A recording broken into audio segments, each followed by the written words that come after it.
수급의 특징주 통해서 하나씩 아이디어 찾아보는 시간입니다. 스탁솔루션 이슬이 대표 함께하도록 하겠습니다. 대표님 안녕하세요. 네, 안녕하세요. 오시는 길 바람이 많이 분다고 하던데 바람 많이 불었습니까? 네, 조금씩 비도 오는 것 같습니다. 이제 여름이 지나가고 조금씩 가을이 되찾아오는 것 같습니다. 자, 오늘도 그래도 함께 해주시고 계시고요. 알찬 시간 만들어 드리도록 하겠습니다. 첫 번째로는 시간의 특징주부터 만나보도록 하죠. 박재은 아나운서가 전해드립니다. 네, 시간의 특징주입니다. 먼저 2,500억 유증 규모로 인해서 상한가로 올라온 이 종목부터 확인을 해볼 텐데요. 교보증권이 9.92%로 오르면서 5,540원 기록을 했습니다. 랩지노믹스는 일단은 이 상승 탄력이 역시 강한 모습이었는데 의료 마이 데이터 기반 AI 알고리즘 모멘텀으로 움직인 종목입니다. 이에 따라 9.92% 역시나 가격 제한폭까지 올라온 모습이고요. 또 시간외에서는 오염수 방출 관련주들이 움직이기도 했죠. 역시나 사조시푸드 9.89% 강하게 올라온 모습입니다. 또 상온 초전도체 관련주도 관심이 집중이 되는 모습이었는데요. 파워로직스 5%대, 탑엔지니어링 5.74% 오른 모습이었죠. 학술대에서 비공개 간담회를 진행한다는 소식에 관심이 집중됐습니다. 지금까지 시간의 특징주 알아봤습니다. 시가도의 특징주 아래 하단에는 여전히 초전도체에 대한 관심이 뜨거운 것 같고요. 그리고 최근에는 또 일본 후쿠시마 원전 오염수의 방류 소식에 인해서 수산 테마가 상승을 해주고 있습니다. 대표님께서는 시간의 특징주 안에서 어떤 종목 보고 계십니까? 네, 사조시푸드 보시면 좋을 것 같고요. 네, 이 종목 같은 경우에 이제 어제 굉장히 강력한 테마가 있었었죠. 네. 그리고 최근에 이제 시장에서 보게 되면 사실 일정 테마에 조금 수급이 쏠리는 경향이 있습니다. 네, 이 사조시푸드 역시도 최근에 이 후쿠시마 오염수 방류 소식에 따라서 강세를 좀 보였던 이런 상황들인데 사실 제가 볼 땐 조금 단기적 관점에서 접근을 하셔야 되지 않나라는 생각입니다. 결국에 지금 시장에서 어떤 테마도 굉장히 중요한 부분이지만 워낙에 이제 그 테마별로 또 수급 순환매가 단기적으로 빠르게 또 돌고 있는 상황이기 때문에 고점에서 물렸다가는 조금 탈출하기가 어렵지 않나 이런 좀 생각이 들고 있는 상황이고요. 그렇다고 또 중장기적으로 볼 종목은 또 아니라는 겁니다. 그래서 어떠한 펀더멘털적인 측면들도 체크를 해보셔야 되는데 이 사조시푸드의 경우 제가 좀 실적을 보니까 딱히 그렇게 이제 성장성이 좋다라고 볼 수는 없습니다. 그래서 올해 2023년 1분기 실적을 보더라도 전년 동기 대비 이미 적자 전환을 했고요. 또 2분기에는 나아지는 게 아니라 오히려 적자폭을 확대를 하게 되면서 사실상 이걸 이제 펀더멘털적인 측면에서 끌고 가기에는 조금은 위험한 종목이다. 네, 이렇게 좀 볼 수가 있겠습니다. 네, 이에 따라서 좀 트레이딩 관점에서 주목을 해보시면 좋을 것 같고요. 이 오염수 방류 테마는 사실상 지금 주식시장뿐만이 아니라 국내에서 이제 전체적으로 관심을 받고 있는 이런 이슈이기 때문에 사실 이슈만 본다면 강도 자체는 굉장히 좀 강하다 이렇게 좀 볼 수 있습니다.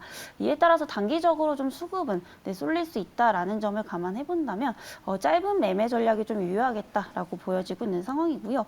어제의 종가가 이제 4,650원대에 마감이 됐습니다. 어제 이제 시간외에 또 상한가로 마감을 했기 때문에 오늘 시초가에서 조금 떠서 시작할 수 있다라는 점 감안을 해주시면 좋을 것 같고요. 매수가는 5,000원 이하대로 좀 내려온다면 매수 가능하다 이렇게 좀 말씀드리도록 하겠습니다. 그리고 목표가는 조금 단기적 관점에서 6,000원까지 제시를 드리도록 하겠고요. 손절가는 전저점 부근인 4,000원 이하대까지 제시를 드려보도록 하겠습니다. 요즘 시장의 특징을 보며 테마도 정말 빠르게 움직이고 있고요. 강하게 시세가 나오고 있습니다. 그 안에서 단기적으로 빠르게 수익 내시고 싶다 하시는 분들께서는 시간외에서 상한가 찍었던 사조시푸드 바라보시면 좋을 것 같고요. 가격 전략은 아래 하단 참고해 보시면 좋을 것 같습니다. 자, 이번에는 기관과 외국인의 수급도 함께 만나보도록 하겠습니다. 박재은 아나운서 전해주시죠. 네, 실적 호조에 움직인 종목들이 주목도가 높은데요. 먼저 KT는 7거래일째 매수 흐름 들어오고 있죠.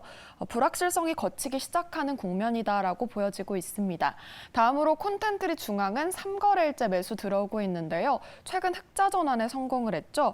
자회사 SLL이 제작한 드라마들이 잇단 흥행을 발표를 하면서 이렇게 영향을 받았습니다. 다음으로 대한항공과 제주항공, 항공주에 대한 관심도 이어지고 있는데요. 돌아온 유커의 모멘텀 모멘텀이 작용된 것으로 보여지고 있고요. 다음으로 LG유플러스는 1거래일째 매수 흐름 이어지고 있는데 최근 AI의 눈독을 들이면서 모멘텀으로 작용할지 기대가 모아지고 있습니다. 다음으로 기관의 특징주인데요. 먼저 현대엘리베이 36거래일째 무려 매수가 들어오고 있습니다. 수요 증가로 수익성이 증가했다고 하죠. 다음으로는 SM 3거래일째 매수하고 있고요. 하반기 사업 성과가 기대된다고 합니다. 이어서는 삼성 SDI, 포스코 DX 함께 보실 텐데요. 2차 전지 관련주로 관심이 좀 집중된 모습이 나타나면서 각각 연이트 그리고 1거래일째 매수하고 있습니다. 특히나 이렇게 기관의 관심을 끌고 있다는 점, 2차 전지 쪽으로 매수가 집중되고 있다는 점 확인해 보시면 좋을 것 같고요. 마지막으로 SK하이닉스는 2거래일째 매수하고 있는데요. 최근에 최초 최고 타이를 잇따라 좀 확보하고 있다고 하는 점 함께 확인해 보시면 좋을 것 같습니다. 지금까지 외국인 기관의 특징주 알아봤습니다. 요즘은 또 장의 변동성이 굉장히 빠르게 변하다 보니까 수급의 영향도 무시 못하는 상황입니다. 첫 번째로는 그래서 외국인들은 요즘 어떤 종목을 관심 있게 두고 있는지 알아보도록 할 텐데요. 먼저 외국인 특징주 안에서 한 종목 픽해 주시죠, 대표님. 네, 우선 KT 보시면 좋을 것 같고요. 워낙에 지금 7거래일째 계속해서 수급이 좀 들어오고 있다라는 점에서 좀 주목을 해볼 필요가 있습니다. 워낙에 좀 시장의 이런 단기 변동성이 굉장히 강하고요. 그리고 여전히 지금 8월 들어서 외국인과 기관들의 수급이 굉장히 좀 부진하고 있는 상황이기 때문에 결국에 지금 외국인과 기관들이 어떤 종목에 좀 들어오고 있느냐 이 부분을 좀 캐치를 하실 필요가 있습니다. 특히 이제 KT 같은 경우에는 최근에 이제 실적도 굉장히 좋게 나왔었죠. 2분기 실적 같은 경우에도 가이던스보다 훨씬 더 상회하는 수치로 나온 상황이고요. 사실 이 KT 같은 경우에는 어떠한 테마나 이런 이슈로 가는 종목은 아닙니다. 그리고 사실 성장성도 엄청나게 그렇게 뛰어나다라고 좀 볼 수는 없겠지만은 매년 지금 매출액, 영업이익이 계속해서 꾸준하게 개선이 되고 있다라는 점에서 이 기초 체력 자체가 굉장히 좀 탄탄한 그런 기업이다라고 좀 보시면 될 것 같고요. 이런 부분들이 이제 올해뿐만이 아니라 내년까지 좀 이어갈 것으로 보이고 있는 상황입니다. 최근에 이제 감소했던 이런 무선 가입자 수도 코로나를 저점으로 현재 회복하고 있는 추세다라고 좀 보시면 될 것 같고요. 그리고 통신 쪽에서도 현재 5G 가입자 수 회복이 조금 생각보다 굉장히 더딘 편이지만 이 통신 부분 외에도 미디어라든지 그리고 금융, 부동산 쪽에서 또 이제 개선세를 보이고 있기 때문에 어떠한 수익성 방어에 지금 초점을 맞추면서 매출의 영업이익을 내가고 있다라고 좀 보시면 될 것 같습니다. 당연히 이제 2022년, 2023년 그리고 2021년 이전부터 보더라도 매년 성장을 하고 있기 때문에 아무래도 좀 지수 친화적인 이런 정책을 좀 펼치고 있는 것으로 좀 보이고 있는 상황입니다. 그래서 배당 성향이 사실 매년 높아지고 있다라고 좀 보시면 될 것 같은데 이에 따라서 지금 같은 어떠한 시장의 변동성이 굉장히 강할 때 어떤 배당을 보고 접근을 하시기에도 좀 좋을 것 같다라는 좀 말씀드려보도록 하겠고요. 배당 성향이 거의 매년 한 6%에서 7% 정도 되기 때문에 절대 적은 이제 수치가 아니다라고 좀 보여지고 있습니다. 그래서 작년 기준으로 봤을 때 이제 배당금이 한 주당 한 1,900원 정도 됐던 것으로 보이고 있는데 올해 같은 경우에는 더 늘어날 것으로 좀 보이고 있는 상황이고요. 지금 연말까지 얼마 안 남은 상황이기 때문에 어떠한 변동성 강한 장세에서 하나의 좀 대안처다라고 좀 보여지고 있는 상황입니다. 그래서 어제 같은 경우에도 이제 32,450원대에 좀 종가 마감이 됐는데요. 32,500원 이상으로 뜨지만 않는다면은 분할 관점으로 접근 가능하다 이렇게 좀 말씀드리도록 하겠습니다. 그래서 목표가는 조금은 중장기적 관점에서 바라보신다라는 부분에서 봤을 때 한 37,000원 그리고 순절가는 29,000원 이하대까지 제시를 드려보도록 하겠습니다. 앞에 저희가 시간 외 종목에서는 살짝 토끼 같은 종목이었다면 KT는 조금씩 느리게 가지만 꾸준히 가는 거북이 같은 종목입니다. 배당 노리시는 분들께서는 관심 있게 지켜보시면 될 것 같고요. 매수가는 32,500원 이하로 그리고 목표가는 37,000원 바라보도록 하겠습니다. 자, 이번에는 기관은 어떤 종목을 관심 있게 보는지 궁금한데요. 대표님께서는 눈여겨보시는 종목 있으신가요? 지금 가장 눈에 띄는 게 사실 현대엘리베이거든요. 그래서 네. 대부분 이제 사실 기관들이 이제 수급이 들어오더라도 뭐 길어야 7일, 8일 정도인데 이 현대엘리베이 같은 경우에 지금 한 달 넘게 매수세가 지속적으로 좀 들어오고 있습니다. 그래서 제가 아까도 말씀드렸지만 지금 같은 시장은 사실 이 외국인과 기관의 수급이 굉장히 좀 귀한 그런 시장이기 때문에 이렇게 지금 30거래일 동안 계속해서 들어오고 있다라는 점은 그만큼 이 종목에 대한 어떠한 가치를 좀 높게 보고 있다 이렇게도 좀 볼 수가 있겠고요. 지금 현재 봤을 때 이제 단기 테마주 아닌 이상 사실상 이렇게 수급이 쏠리기가 굉장히 좀 어려운 시장입니다. 그렇기 때문에 현대 엘리베이에 대한 어떤 밸류적인 부분을 좀 체크를 해보셔야 되는데 최근에 이제 업황에 대한 개선이 조금 이루어지고 있다라는 점도 긍정적입니다. 우선은 이제 현대엘리베이 같은 경우에는 이제 엘리베이터를 제조하는 기업이다 보니까 아무래도 이제 수주라든지 수주 규모, 수주 잔고가 굉장히 중요합니다. 그래서 최근에 이제 수주 규모를 또 400억 원 정도 이제 체결을 한 것으로 좀 보이고 있고요. 이 규모 자체가 지금 창사 이래 역대 최대 기록이다라고 좀 보시면 될 것 같습니다. 이에 대한 좀 기대감들도 지금 반영이 되고 있다라고 좀 보시면 될 것 같고요.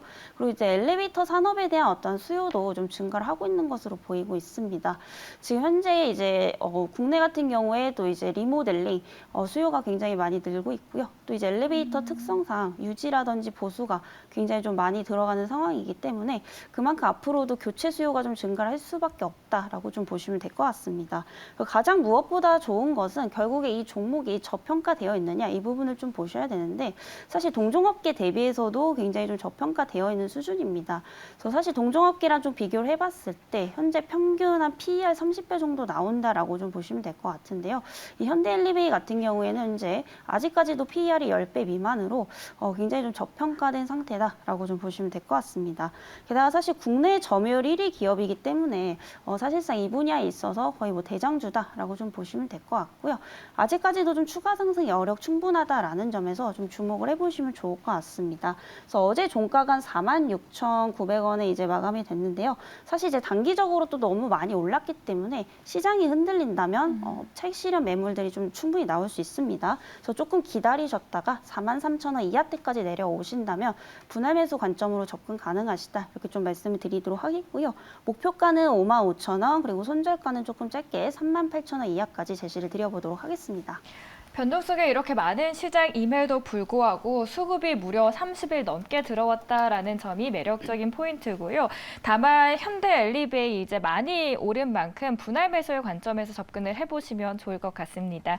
자, 이번에 마지막으로 사모펀드 특징주 만나보고 오시죠. 기관에 이어서 사모펀드의 관심도 2차 전지에 집중이 돼 있습니다. 2차 전지 관련주 최근 계속해서 사들이는 모양새인데요. 먼저 에코프로 전일에도 7%대 올랐는데 역시 사모펀드에 관심을 쏟았고요. LG 에너지솔루션, 포스코홀딩스 역시나 다 사들이는 모습이 나타나고 있습니다. 특히나 포스코홀딩스는 2차 전지 소재 사업 통해서 세 번째 도약기를 받고 있다라는 평가를 받고 있습니다. 이 부분 함께 참고하시고요. 네이버는 3%대 전일에도 오른 모습인데 AI 스타트업과 최근 협업을 늘리면서 이렇게 모멘텀이 강화되고 있습니다. 마지막으로 탄탄한 실적 베이스의 두산밥켓도 주목도가 높은데요. 역시나 어제장에서도 오르면서 사모펀드에 관심이 집중되고 있습니다. 지금까지 사모펀드 특징주 알아봤습니다. 마지막 사모펀드 함께 알아보도록 하겠습니다. 이 안에서 대표님 한 종목 보도록 하죠. 네, 두산마켓 보시면 좋을 것 같고요. 최근 상반기 이제 흐름이 굉장히 좋았었습니다. 최근 고점 대비 조금 눌려있는 상황인데 여전히 조금 추가 상승 여력이 있지 않나라는 생각이고요. 이 두산마켓 같은 경우에는 이제 건설, 기계 장비를 이제 제조하는 기업이다라고 보시면 될 것 같습니다. 그래서 최근에 이제 미국에서 주택 건설 프로젝트가 좀 지속적으로 재개가 되고 있는 상황이고요. 당연히 이에 따라서 이런 건설 기계에 대한 수요도 같이 좀 증가를 할 수밖에 없는 그런 상황입니다. 특히 이제 두산마켓 같은 경우에는 북미 매출 비중이 거의 90%이기 때문에 이 미국 시장이 굉장히 좀 중요하다라고 좀 볼 수가 있겠는데요. 최근에 이제 수요가 급증을 하게 되면서 영업이익률 또한 높아지고 있습니다. 워낙에 지금 수요가 늘어나다 보니까 가격도 그에 맞춰서 상승을 할 수밖에 없고 지금 이제 평균 가격이 한 20% 이상이나 올랐는데도 불구하고 계속해서 지금 공급이 부족한 상황들이 이루어지고 있습니다. 이에 따라서 지금 이런 부분들이 동사의 어떤 영업이익률 개선으로 좀 이어지고 있는 상황이기 때문에 이런 부분들에 있어서 계속해서 좀 실적에 대한 기대감 좀 가져가 보셔도 좀 좋을 것 같고요.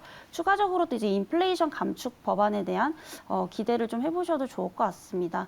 현재 미국에서 2021년부터 뭐 도로라든지 교통 쪽에 2조 달러 정도의 이제 예산 규모 2조 달러 정도의 이제 예산을 또 투입을 할 것으로 좀 보이고 있기 때문에 아무래도 이제 건설 쪽에 있어서 계속해서 인프라 확장이 좀 기대가 되는 부분입니다.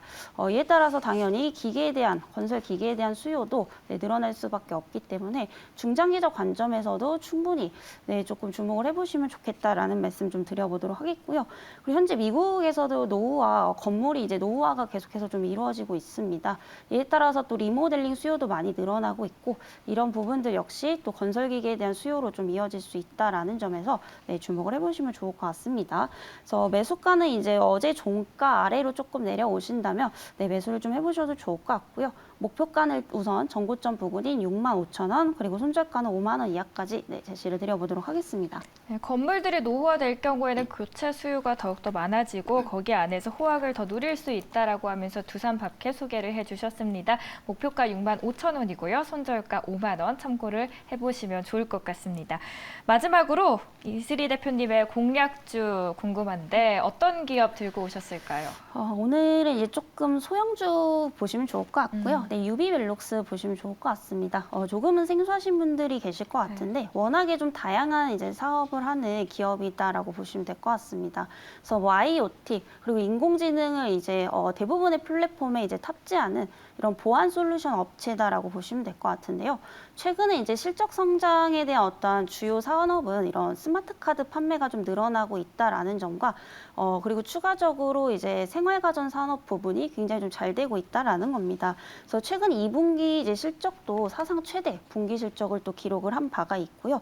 그리고 최근 이제 코로나가 이제 엔데미카로 좀 가게 되면서 전 세계적으로 이제 스마트 카드 판매량이 좀 늘어나고 있는 상황입니다. 그래서 지금 현재 스마트 카드 판매량이 지속적으로 좀 확대가 되고 있는데 올해 상반기만 해도 동남아나 이제 인도네시아 이제 중심으로 해서 한 20% 비중으로 이제 수출을 했는데 앞으로 이제 하반기로 갈수록 이제 수출 비중이 더 높아진다라는 점을 감안해 본다면 이런 실적 업사이드는 훨씬 더 클 것으로 좀 보이고 있고요.